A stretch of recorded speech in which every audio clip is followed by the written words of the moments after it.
आज के लेक्चर में हम एमएससी प्रीवियस जूलॉजी के paper ecology and environmental biology के ग्रीन्स ट्राइएंगल टॉपिक पर डिस्कस करेंगे। ग्रीन्स ट्राइएंगल इस कंसेप्ट को हम डिस्कस करें उससे पहले एक प्रीवियस कंसेप्ट है इसकी, उसके बारे में थोड़ा सा डिस्कशन करेंगे।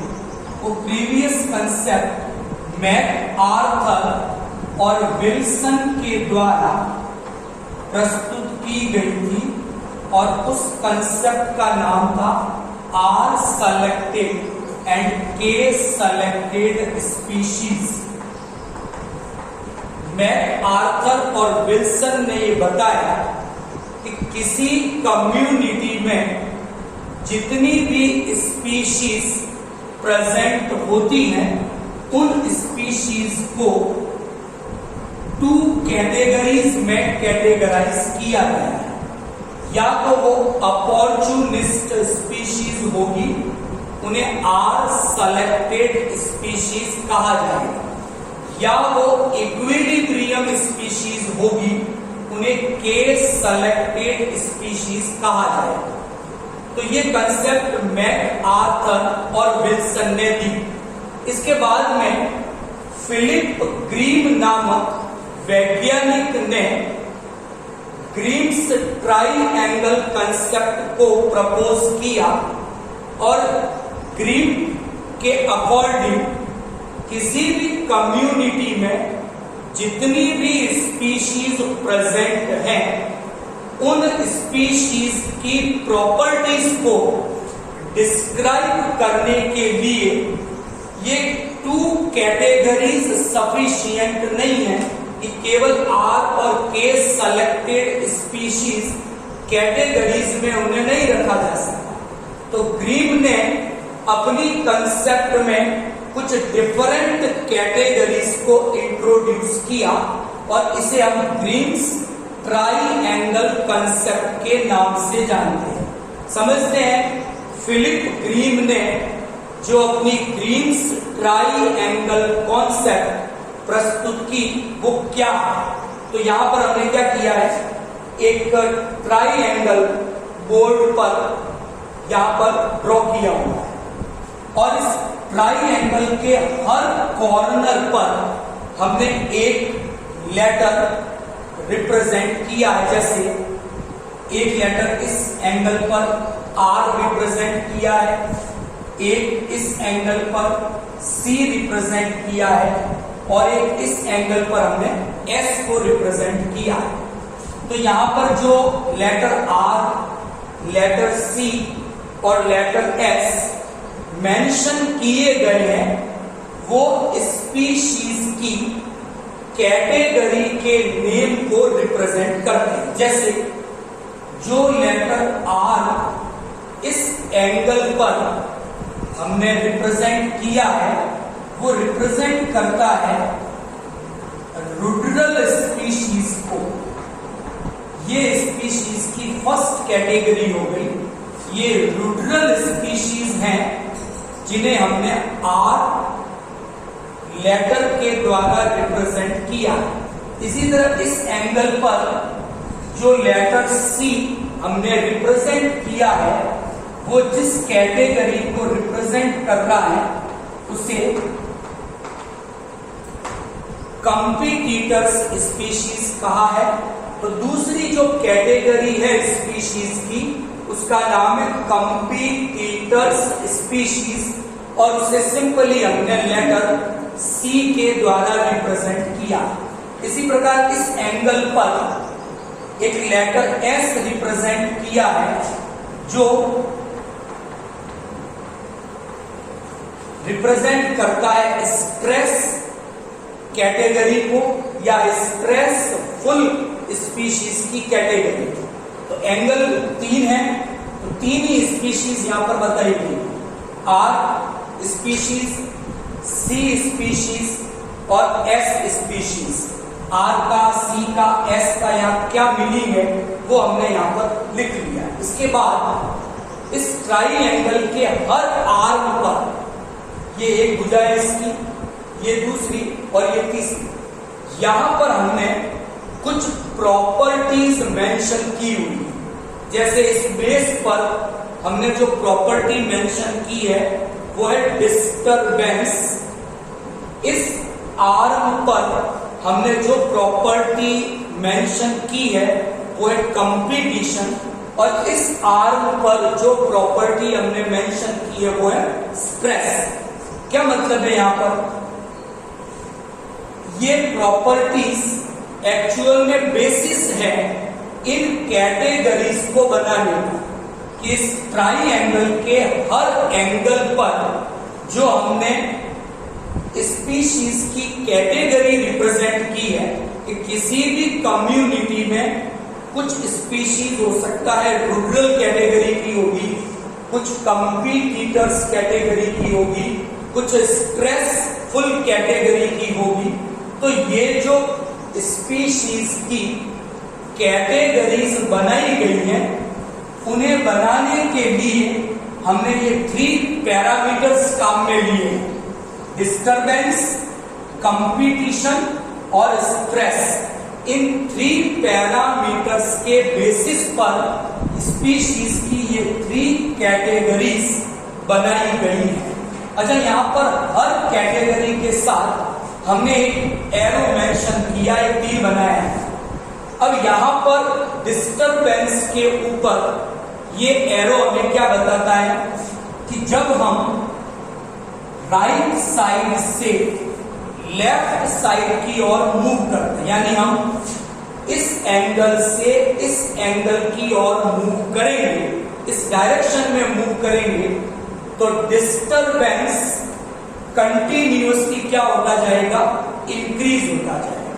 यानी इस आर्म के इस पार्ट में डिस्टरबेंस लोएस्ट है और इस आर्म के इस पार्ट में डिस्टरबेंस हाईएस्ट होगा।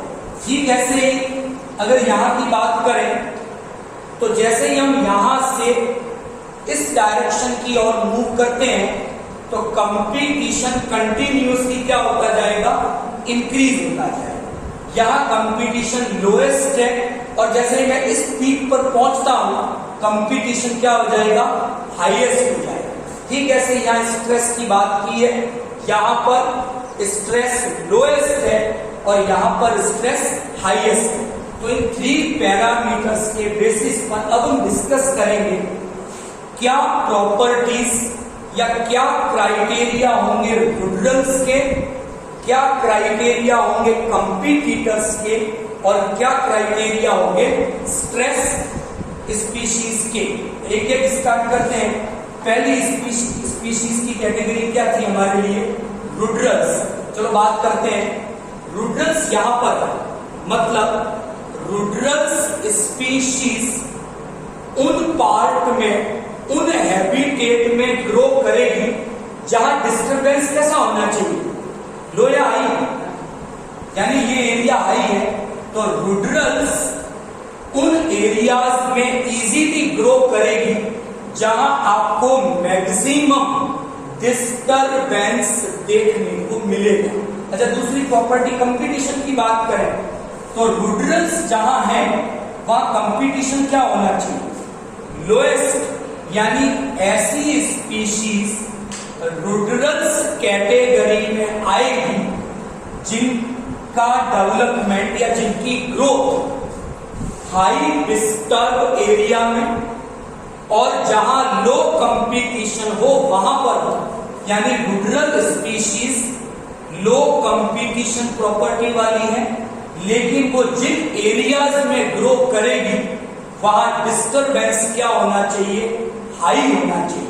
और स्ट्रेस इनके लिए मॉडरेट है, ना ज्यादा ना कम, लेकिन डिस्टरबेंस हाई, कंपटीशन लो और स्ट्रेस मॉडरेट, ना लो ना हाई।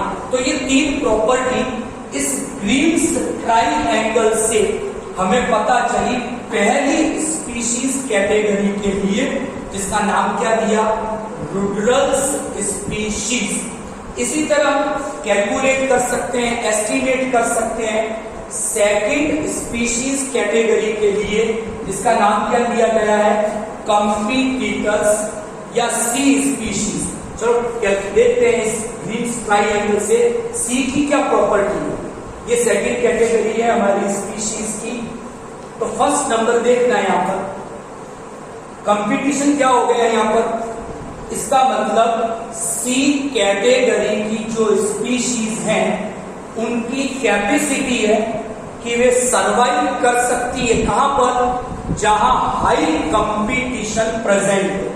तो पहली प्रॉपर्टी क्या हुई कंपटीटर्स के लिए, देखें survive in a place in a habitat where highest competition is present, वो इजीली वहां सरवाइव कर सकती है। लेकिन अगर मैं स्ट्रेस की बात करूं तो वो ज्यादा स्ट्रेस का सामना नहीं कर सकती, मतलब जहां स्ट्रेस क्या होना चाहिए, लो। तो वे सभी एरियाज जहां स्ट्रेसफुल कंडीशन कम है वहीं पर कौन सी स्पीशीज पाई जाएगी, कंपटीटर्स पाई जाएंगे। और तीसरी क्वालिटी क्या होनी चाहिए, डिस्टरबेंस क्या होना चाहिए इनके लिए, मॉडरेट होना चाहिए। यहां तक ठीक।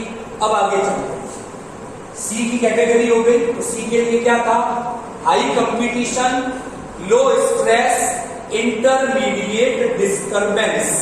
अब तीसरी कैटेगरी हमारी क्या है स्पीशीज की, स्ट्रेस। अब स्ट्रेस अगर हम इस एरिया को देखें तो जो स्ट्रेस स्पीशीज हैं वो उन एरियाज में प्रेजेंट होगी जहां पर स्ट्रेस क्या होना चाहिए, हाईएस्ट होना चाहिए। लेकिन डिस्टरबेंस क्या होगा, तो low disturbance, high stress and moderate competition, उस कैटेगरी का नाम क्या होगा, एस या स्ट्रेस स्पीशीज। तो इस तरह से इस ग्रीन्स ट्राइएंगल की हेल्प से हम ruderal species, competitor species, stress species की प्रॉपर्टीज इजीली देख सकते हैं यहां से। इसके अलावा ग्रीन ने क्या कहा कि कुछ स्पीशीज एक फोर्थ कैटेगरी से बिलोंग करती है, और फोर्थ कैटेगरी का नाम क्या दिया, इंटरमीडिएट स्पीशीज। वो इस ट्राइएंगल के ठीक सेंटर में, मतलब उनके लिए डिस्टरबेंस भी मॉडरेट, उनके लिए कंपटीशन भी मॉडरेट, उनके लिए स्ट्रेस भी क्या होगा, मॉडरेट। तो एक्चुअल में ये कंसेप्ट केवल इसलिए ग्रीन ने दी कि जो इससे पहले वाली कंसेप्ट दी गई थी, आर सेलेक्टेड और के सेलेक्टेड, वो सफिशिएंट नहीं थी कि किसी कम्युनिटी की सभी स्पीशीज की प्रॉपर्टी को डिफाइन किया जा सके। तो दो से हम डिफाइन नहीं कर सकते, क्योंकि कई स्पीशीज ऐसी होगी जो ना तो इस कैटेगरी में आएगी ना इस कैटेगरी में आएगी।